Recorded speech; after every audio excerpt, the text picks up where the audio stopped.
Sejam então bem-vindos para a terceira parte do CM, agora com 9 minutos já passados das 2 da tarde. O prometido é devido.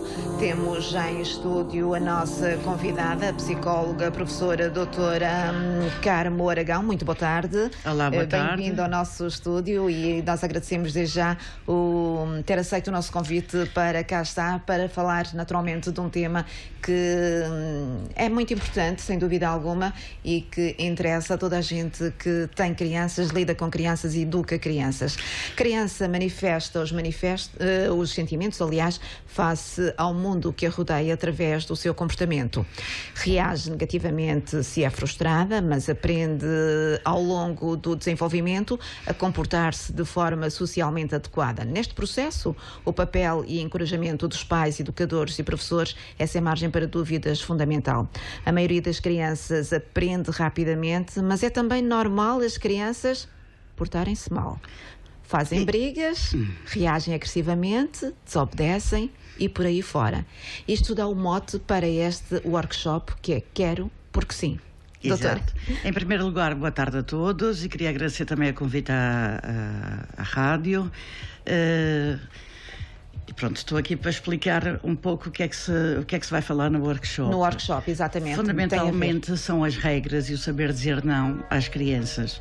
Porque hoje em dia, cada vez mais, as pessoas pensam que deixar fazer tudo vai ser uma criança feliz. E ao contrário, porque as regras, os limites são extremamente importantes para o crescimento. Porque todos nós vamos ter limites ao longo da vida. E eu costumo dar um exemplo. Basta ir ao correio, por muito que tenha pressa, tem que esperar a sua vez. E uma criança a quem lhes tiram todas as pedrinhas do caminho, a quem se lhe tira toda a frustração, acaba por ser uma criança mal consigo mesma, porque a mínima frustração de cá de fora, conforme vai crescendo, vai se sentindo mal e reage mal. E daí temos aquelas crianças mal educadas, muito birrentas e que não... É importante ter uma base, naturalmente, e essa base vem desde pequeninos, elucidar e a criança ir crescendo naturalmente, porque quem manda lá em casa são os pais e não os miúdos. Exato, mas hoje em dia já vemos muitos casos em que os miúdos é que mandam nos pais, que são aqueles miúdos que são tiranos, entre aspas, não é? Em que os pais fazem tudo pelos miúdos. Mas há mesmo miúdos tiranos ou é apenas uma questão de educação? Eu digo tirano entre aspas, sim, não é? Sim, é uma questão de educação, claro. Porque habituaram-se a fazer tudo e a pedir e a ter. E isso acaba com... E os pais a se sujeitarem à vontade da criança, o que é muito mau. Falar que é uma percentagem pequena, mas já existem miúdos que mandam em casa, que os papéis estão invertidos. Em vez de serem os pais a controlar e a criar as regras, vivem em função das crianças, o que é muito mau, porque esta criança não se prepara para a vida e depois fica com baixa resistência à frustração, dificuldade em enfrentar limites, em enfrentar contrariedades, e depois temos aqueles adultos que, com a mínima coisa, deprimem, vão para um emprego novo e não servem, mudam de emprego e nada serve desde que lhes ponham um mínimo de limites, porque não foram habituados. Portanto, não é gostar das crianças, deixá-las fazer tudo. Pelo contrário. Saber dizer não, naturalmente, é uma grande ajuda para formar adultos, futuros adultos. Exatamente. E criar também as regras em casa, desde as rotinas, a hora de almoço, a hora de jantar. Do almoço, quase ninguém almoça em casa hoje em dia. Mas a hora do banho, a hora do jantar, a hora de deitar é muito importante. Dar tempo de qualidade às crianças. Eu costumo dizer, desliga a televisão e esteja 10 minutos com o seu filho, sua filha ou com os miúdos. É mais importante porque estar muito tempo e estar a fazer outras coisas ao mesmo tempo. Muitas vezes os pais, e pronto, e devido à vida que nós levamos neste grande stress de trabalho, casa e tudo o resto, temos a tendência de cometer o erro de ligar justamente a televisão ou o videogame e então distrai-te enquanto eu vou fazer qualquer coisa. Exato. Isso também é um ponto para que a criança ganhe mais liberdade para fazer aquilo que realmente quer. Exato, e depois, por exemplo, deixa-se ver televisão e a televisão é que cuida da criança, nós não estamos a dar atenção. Eu costumo dizer, olha, 10 minutos concentrados, mesmo a jogar um jogo, o pai e a mãe a jogar um jogo com a criança, a contar uma história, com os aparelhos desligados, a rádio, estou a falar contra a rádio, mas tem a ver com isso, a rádio e a televisão, e a criança sentir que é única naquele momento e que tem a atenção dos pais de verdade. Muitas vezes está só ao pé da criança, mas não se está. Portanto, esse ponto, doutora Carmo, portanto, estes pequenos, grandes momentos, ao fim e ao cabo, estes 10 minutos, estes 10 minutos, se a pessoa, se a criança se sentir ali acarinhada naquele momento, se calhar vai ajudá-la a comportar-se melhor na próxima vez quando sair com os pais e não fazer estas birras, porque sabe que há um momento no dia em que tem atenção. Exatamente, e sente-se acarinhada, sente-se valorizada.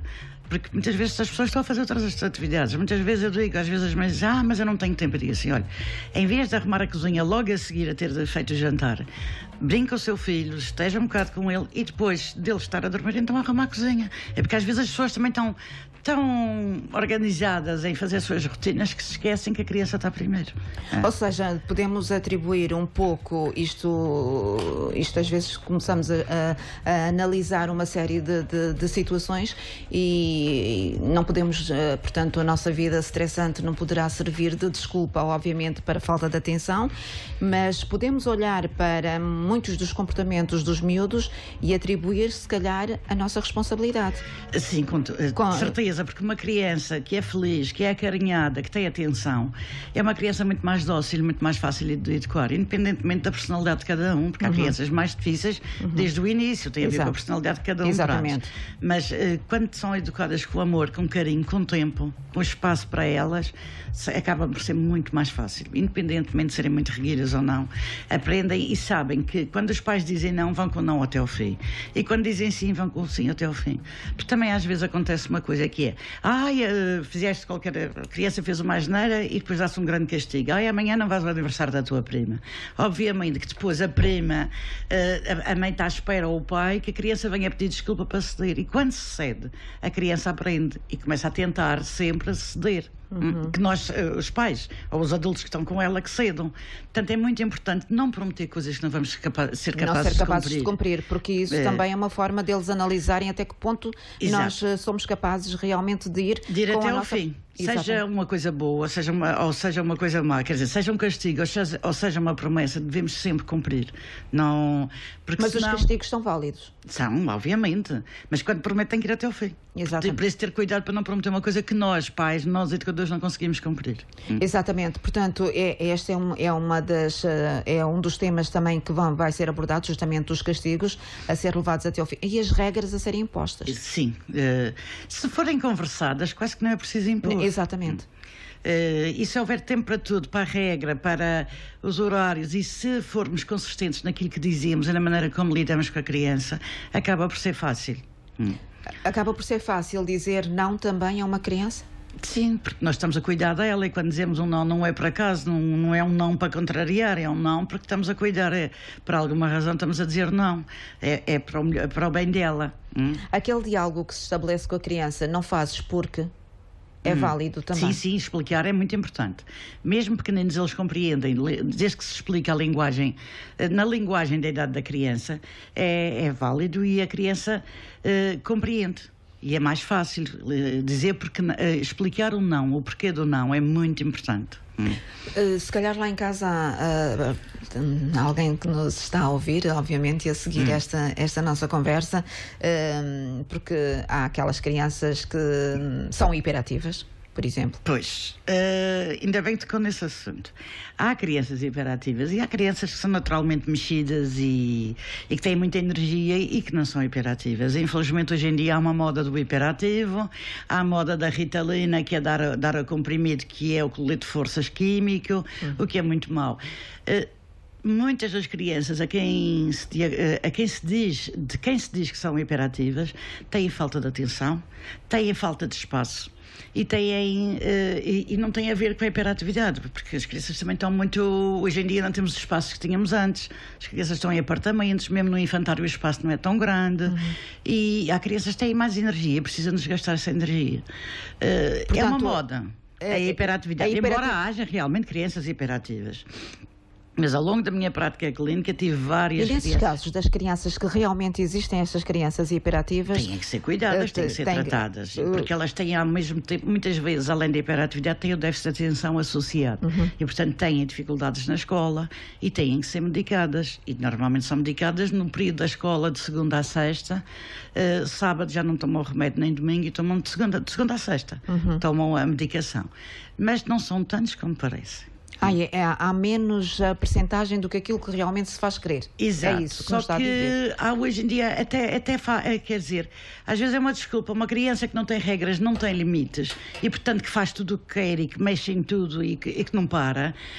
Muitas vezes são crianças sem regras e sem limites e que são chamadas de hiperativas, que dá mais jeito. Dá jeito de dizer que é hiperativo em vez de dizer não tem regras, não tem limites, não foi adequado. Portanto, há aqui também uma batalha a fazer com os pais e os educadores. Exatamente. Olha, tive uma situação de um menino que tinha passado do infantário para a primeira classe, primeiro ano do ensino, e no primeiro dia, quando os pais o foram buscar, a professora disse, ele é hiperativo. Como é que se pode fazer um diagnóstico de hiperatividade no primeiro dia de aulas? Isto foi real, passou-se com o menino que os pais que eu acompanhei. O que é que acontece? O menino vinha de um regime de infantário, portanto, de liberdade. De repente vê-se dentro de uma sala de aula, tem que ficar sentado o dia todo, quando vem do outro registro. Estava-se a adaptar. Exato. E há até esta moda de dizer é hiperativa, agora dá-se-lhe o remédio e não me dá trabalho dentro da sala de aula. Há muitos miúdos que têm déficit de atenção sem hiperatividade e que não são sinalizados. Porquê? Porque são miúdos que distraem-se, mas como não são hiperativos, não são mexidos dentro da sala, não perturbam a sala de aula e, portanto, as pessoas não se apercebem que aquela criança está com dificuldades em manter a atenção. Essas crianças, naturalmente, com todos esses problemas, terão consequências no futuro. Obviamente, têm que ser acompanhadas o mais rápido possível para poderem saber lidar com as dificuldades e aprender a lidar com as dificuldades, e os pais também. Mas estamos a falar já no âmbito de todas as crianças, mesmo aquelas que não são hiperativas e aquelas que pura e simplesmente têm... O déficit de atenção. Sim, têm que ser acompanhadas e a maior parte das vezes têm que ser medicadas. As verdadeiras hiperativas e a verdadeira déficit de atenção, claro. Exatamente. Falamos aqui nos castigos, nas regras, no dizer... Há técnicas para dizer não. Se a primeira vez que disser não, mantiver, e aos poucos vai conseguir. Não há técnica, mas há o firme, a voz firme. A pessoa está convicta de que aquele não é não. Porque quando nós dizemos um não, há um não mais ou menos, há um não forte e há um não que é o passar, quer dizer, que não, sem muita importância. Portanto, a criança se sente pelo tom de voz, pela nossa atitude interna, compreende perfeitamente se é um não de verdade ou não. E aqui na questão dos castigos, para além do castigo de não ires à festa, a palmada, como é que funciona? Olha, a palmada é muito polémico. Eu costumo dizer, uma palmada na hora certa não faz mal. Já fui muito criticada por isso, mas eu mantenho a postura. Mantém a sua opinião. A palmada numa coisa muito rara. Por exemplo, a criança atravessou uma rua a correr. Largou-nos a mão e atravessou a rua a correr. Se aquela criança nunca apanhou, se lhe der uma palmada, ela vai perceber que aquilo é uma coisa extrema e que não volta a fazer. Portanto, a palmada, quando a criança está, por exemplo, aquelas crianças que choram, que se diz está a pedir para apanhar, para conter, porque não consegue parar de chorar na birra. Uma palmada, mas uma palmada deve ser o último recurso e muito raro. Senão também não funciona. E não é uma palmada pancadaria, nem é só para a criança compreender. Uma comunicação quase paradoxal. Portanto, nunca apanhou e de repente faz uma coisa muito grave e então apanha uma palmada, mas uma palmada relativa. Exatamente. E isso é o último recurso. Deve ser sempre o último recurso. Mas há situações extremas em que realmente, quando a criança corre perigo de vida, temos que pensar nisso. E naqueles casos em que uma criança, pura e simplesmente, e lá está, tem a ver com a educação que a criança tem tido, mas há de facto crianças, e nós apreciamos às vezes, a fazerem birras incríveis, a bater com o pé, a deitarem-se no chão, porque querem espernear, porque querem determinada coisa e os pais naquele momento não lhe querem dar, pura e simplesmente. E já disse que não, mas ela continua sempre a testar testar a capacidade dos pais. Aí, o que há a fazer nestes nesses casos é não ceder mesmo. Acontece que muitas vezes as crianças também percebem que se for no meio do supermercado, em que começam a berrar, a gritar, a espernear, etc., que os pais ficam com vergonha e às vezes cedem, a criança percebe que a birra funciona, portanto acabam Eles são um pouco psicólogos também. São, as crianças percebem muito bem o que nós sentimos e quando dizemos um não firme ou não. E então, o que é que acontece? A criança se sente, neste contexto, eu faço uma birra e acabo por conseguir. É assim, a regra é, à primeira birra, não valorizar, não ceder. Por exemplo, já dei, muitas vezes eu dou exemplo aos pais, está no meio do supermercado, a criança começa a fazer uma birra dessas, começam a ficar envergonhados, largam as compras e vão-se embora. Mas não dão a coisa à criança. Se não querem continuar com o escândalo, entre aspas, com a gritaria da criança, com a birra, então largam as compras e vão-se embora. É a melhor coisa, é a criança perceber que não cede. Porque quando se cede a uma birra, a criança vai sempre tentar, da outra vez funcionou e vou tentar. E isso as crianças percebem logo. Há um jogo psicológico, entre as crianças e os pais e os educadores. Aliás, a criança tenta sempre até onde pode ir. E nós vemos muito entre um pai e a mãe. Há determinadas coisas que eles já pequeninos sabem que vão pedir ao pai, porque o pai cede, e outras coisas vão pedir à mãe que a mãe cede. E isso vem desde muito pequenino. Portanto, é uma questão de... E também aquela questão do pai dizer não e a mãe dizer sim, ou vice-versa. Isso é a pior coisa que pode acontecer. Exatamente. Mas quando eu digo eles vão ao pai ou à mãe, não quer dizer que a mãe... Não, o pai deve manter o não, se a mãe disse não. Mas pedir primeiro aquilo que é mais fácil. Isso eles fazem. Agora, é muito importante que mantenham as mesmas regras e os mesmos limites em casa. Os pais têm que conversar e nunca desautorizar o outro, porque isso aí é o caos. Aí acabamos por ter crianças manipuladoras, aprendem a manipulação, porque sabem que se eu insistir, se eu aborrecer muito a mãe, o pai vai ceder ou vice-versa. Portanto, há que ter muito cuidado. E mesmo que não se concorde, nunca contrariar a ordem do outro progenitor. Uma criança manipuladora que é um adulto igualmente manipulador? Obviamente, obviamente, porque aprende, normalmente é uma criança inteligente, mas que aprendeu que as pessoas cedem e portanto vai tentar ver onde é que pode manipular, onde é que pode controlar e como é que vai fazer, como é que pode fazer. Portanto, este comportamento das nossas crianças de hoje em dia, ao fim e ao cabo, grande culpa recai justamente aos pais, aos educadores, por demasiada liberdade. É assim, eu acho que a liberdade é muito importante, mas a liberdade com regras, com limites. Uma vez eu fui em São João de Veira, ali perto de São João da Madeira. Eu trabalhava no Instituto de Piaget e convidaram-me para ir lá falar a um infantário sobre exatamente os castigos, etc. Este tema. E comecei por perguntar aos pais que tipo de castigos é que davam às crianças. Eu tinha uma sala cheia e ninguém dizia nenhum castigo, até que eu tive que insistir. Então disse-me um dos pais: eu não dou castigos porque nós deixamos a criança às 7 da manhã na escola, era uma zona de fábricas, e todos os pais trabalhavam, pai e mãe na fábrica. Nós deixamos às 7 da manhã e vimos buscar às 7 da noite.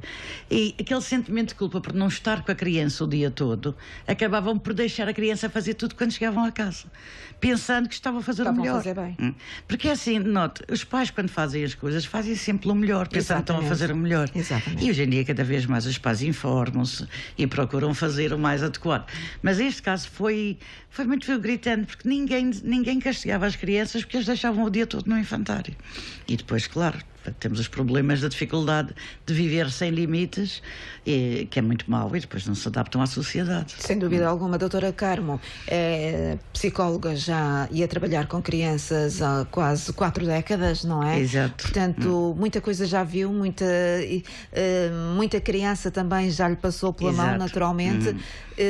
Alguma vez os pais a procuraram a tentar conselhos, ajuda, naturalmente, na forma como irão comportar comportar em relação aos seus miúdos? Normalmente a maioria procura já quando a criança está com problemas, mas já teve situações, e cada vez mais aparece disso, que é um casal que se está a separar e que vem ter comigo para saber a melhor maneira de lidar com a situação. Exato. E como comunicar às crianças, que eu acho isso fantástico. Quer dizer, prevenir qual é a melhor maneira. Nós estamos a nos separar, mas qual é a melhor maneira de lidar com as crianças e de informar as crianças. E acho isso uma atitude muito positiva. E já agora, qual é a melhor forma? Olha, o que é que se diz a uma criança? Dizer a verdade. Obviamente que as crianças querem sempre que os pais fiquem juntos e ao longo exato. do crescimento, mesmo às vezes já são adultos e ainda têm aquela ideia, o pai e a mãe podiam estar juntos. Explicar que no coração do pai e da mãe existe o mesmo espaço que existiu sempre. E que provavelmente até vão ganhar mais atenção, porque quando sai um de casa, normalmente é o pai que sai de casa, na maioria dos casos, o pai vai ter mais tempo para estar com ela. Porque muitas vezes é isto que acontece. Eles têm aquela sensação de culpa. As crianças... será que é por minha culpa? Às vezes, porque às vezes as discussões são por causa das crianças, mas não tem a ver com... Nenhum casal se separa por causa das crianças, não, evidentemente. Não. Eu digo mas o às vezes a criança pode ficar e é situação. preciso trabalhar isso com a criança. Tu não tens culpa do papai e a mamãe estarem a discutir, isso é muito importante. E outra coisa, eles querem sempre papai e a mãe juntos.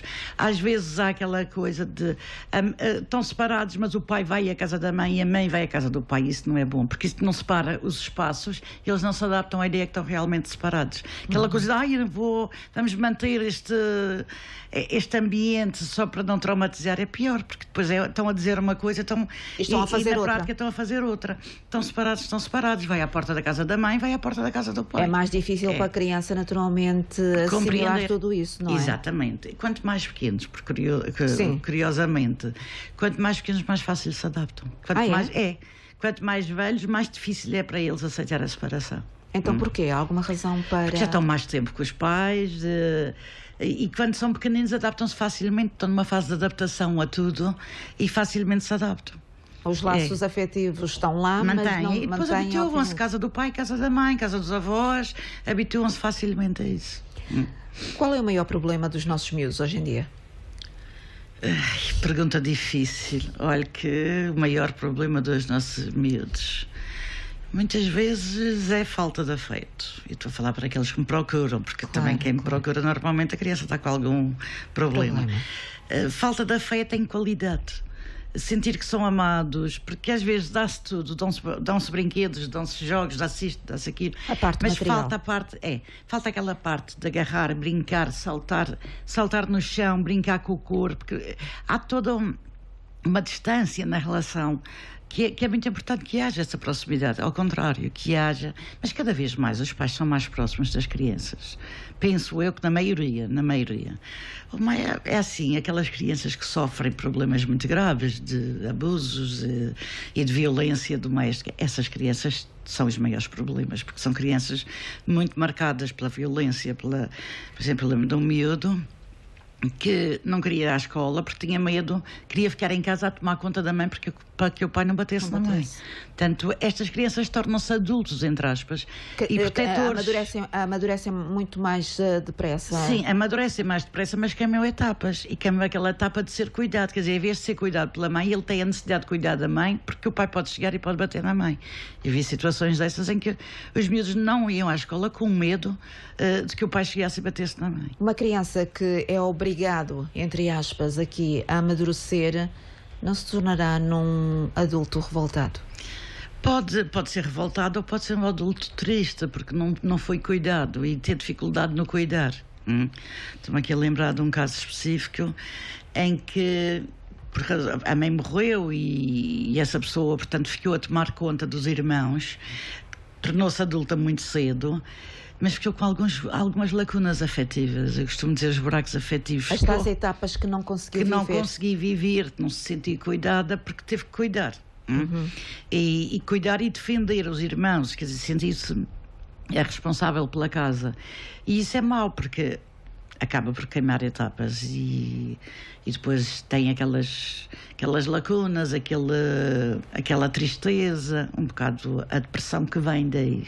Há muitas razões para a depressão e esta pode ser uma delas, e esta é das mais dolorosas, é não ter sido cuidado. Foi força das circunstâncias, Exatamente. mas aconteceu. Doutora Carmo, aqui uma questão que há dias levantou-se uma polémica incrível em relação a isso e já se falou diversas vezes na forma como devemos ensinar as crianças a dirigir-se aos pais. Pai, mãe, mamã, papá. Portanto, essa é uma discussão que se gerou. Qual é a sua opinião em relação a isso? Naturalmente, espontaneamente, chama papá, chama mãe. É pieguice. Eu acho que o que interessa é a maneira como o conteúdo, não é a forma, não é o a conteúdo. Porque pode chamar a mãe pelo nome até, pronto, isso é um bocado a mais, mas pronto. Chamar a mãe pelo nome e ter o maior respeito. E pode chamar a mamã ou mãe e não ter respeito nenhum. Portanto, isso acho que é um falso problema, sinceramente. É uma falsa questão que no fundo está a ser levantada, que foi levantada há chamar tempos. Pai ou papá, depende. Depende muito.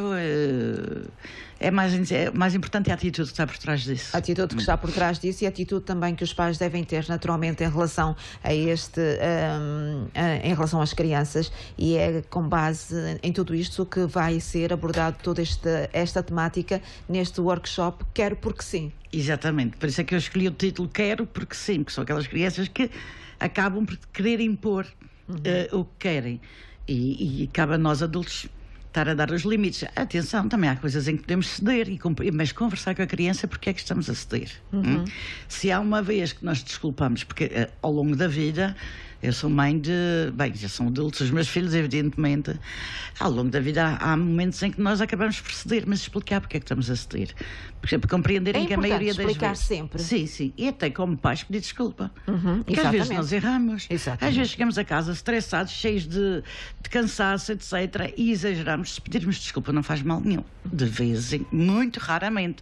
Porque assim nós é que somos os educadores. Exato. Mas se o educador também souber pedir desculpa, estamos a criar crianças para a vida. Exato. Porque há momentos em que nós falhamos e saber pedir desculpa também é muito importante. Reconhecer que erramos para poder emendar o erro. Cá está. Este é um workshop que vale a pena naturalmente assistir. É no próximo dia 1 que vai acontecer no Meliá Madeira. Está dividido em 2 partes. É um workshop... De manhã vem a Flow fazer atividades com os miúdos, entre as 10h30 e meio-dia e meia. Depois das 2h30 às 4h30. Então é que vai ser a palestra, portanto, a workshop propriamente dita, em que vamos falar destas regras, limites, e vai haver, obviamente, um espaço para os pais porem as suas questões. Porque acho que é muito importante haver a interação da pergunta, das dúvidas dos pais, em vez de ser só tipo uma aula, porque eu gosto da interação com os próprios pais. Eu queria também, só queria agradecer a coordenação, a direção da Paula Lourenço e a coordenação do Nadir. Do Nadir, exatamente, que não pode cá estar por motivos pessoais. Portanto, é um workshop que de facto vale a pena assistir, aberto naturalmente às pessoas. Quais são as maiores dúvidas que os pais lhe colocam? Horário de dormir, como dizer não, como comunicar determinadas coisas. Por exemplo, há pais que são muito ansiosos e querem já explicar tudo aos filhos. Até de uma sentada só. Eu digo, não, é à medida que a criança pergunta e na linguagem que a criança tem naquele momento. Porque uma criança de 3 anos, pegarmos em 3, 4 crianças de 3 anos, são todas diferentes. Claro. E cada uma tem o seu ritmo. E o seu ritmo de curiosidade e de perguntas. Portanto, deve-se perguntar à medida que a criança pergunta e explicar ao nível dela. Porque às vezes a criança faz uma pergunta até sobre sexualidade e vai-se explicar logo tudo da sementinha, não está certo. Quer dizer, é o nível do que a criança pergunta, não avançar demais, porque às vezes queremos dar informações demais. E elas também não têm a capacidade de assimilar tudo isso, naturalmente. Não têm capacidade de assimilar. E a criança, portanto, aquela nossa necessidade, queremos dar tudo, queremos explicar tudo, informar tudo, é mau. Tudo com peso e medida. Tudo com bom senso. Com bom senso, exatamente. Doutora Carmo, realmente esta conversa está a ser extremamente interessante. Eu penso que os pais que nos estão a ouvir irão estar interessados. Ainda estão abertas estas inscrições para este mesmo workshop, naturalmente. Exato. Terá a ser... eu não sei o telefone de cor da Paulinha. Mas de qualquer maneira,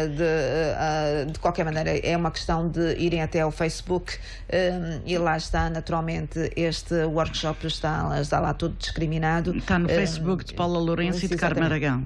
Exatamente, portanto poderão ter lá todos os itens para acompanhar, obviamente, esta mesma temática. Crianças de hoje, homens de amanhã. Há que ter uma boa base para formarmos esses homens. É fundamental. Acima de tudo. Exatamente. E principalmente criar as crianças com afeto. O afeto é a base de tudo. E se for com afeto, mesmo que quando erramos, sabemos dar a volta. Porque estamos com afeto. Eu acho que o afeto é a base de tudo. É essa mensagem que vai deixar passar naturalmente neste workshop também. Exato. É importante. Há pessoas que têm mais problemas em mostrar a afetividade. Os pais têm algum problema em mostrar a afetividade. É uma questão de personalidade. Há pessoas que são mais fechadas, mas as crianças acabam por compreender. Por exemplo, quando eu tenho adolescentes, muitas vezes eles dizem: eu falo muito pouco com o meu pai, mas sei que o meu pai gosta muito de mim. Portanto, eles acabam por ter essa noção. Não têm tanto diálogo, mas acabam por sentir que o pai se preocupa e que está lá quando é preciso. E há essa necessidade, naturalmente, de a criança ouvir de vez em quando: eu amo-te. Exato. Dizer eu amo-te, gosto de ti, aquelas pequeninas coisas, entre comprar um bolo pronto e ir para a cozinha fazer um bolo, que dá muito mais trabalho, e deixar a criança mexer, etc. É muito mais importante fazer um bolo. Perder esse tempo, entre aspas, ganhar esse tempo, porque é uma partilha, mas é uma aprendizagem. Ali, exatamente. E depois também há uma coisa que eu esqueci de falar aqui, que é muito importante, é aprender com o erro. Quando erramos, refletir sobre o erro. Por exemplo, agora a propósito do bolo, quando se parte o ovo, se não tiver cuidado da gema, para separar a gema da clara, mas se uma vez acontecer ficar tudo misturado, aprender, não é assim que eu faço, portanto aprendo com este erro, que eu parti depressa demais, da próxima vez vou partir com mais cuidado. Portanto, o erro é muito importante na aprendizagem. E claro, o brincar. O brincar, é verdade. É fundamental. Falta as nossas crianças brincarem. Acho que sim. Eu acho que sim. Principalmente ao ar livre. Ao ar livre, e nós temos aqui, então aqui na Madeira temos tão bom tempo e tantos espaços. Exato. Ao ar livre, há aqueles super pais que dão tanta atividade à criança que eles estão estressados porque andam a correr para cá e para lá. Uma carga extracurricular porque incrível. Os meus filhos têm que ser os melhores, têm que ter isto, têm que ter aquilo. Há que haver um dia livre em que façam o que lhes apetece. Olha, ir para a cozinha fazer o bolo, ir jardinar, se mexer na terra, etc. Tudo isso é muito importante. O importante é que hajam realmente atividades em conjunto, pais, educadores, com as crianças e o tal afeto. Exatamente. Doutora Carmen, foi um prazer tê-la aqui connosco. Muito obrigada. Eu desejo naturalmente muitas felicidades para este workshop e também para a sua vida profissional, como é óbvio. Muito obrigada. Obrigada a nós. Ambiente. Cinema. Comédia. Cultura. Desporto. Economia. Motores. Turismo. Tecnologia. Teatro. Saúde. Tudo isto e muito mais na JM FM. 88.8 FM. 88.8 FM. 88.8 FM. 88.8 FM. 88.8 FM. Você está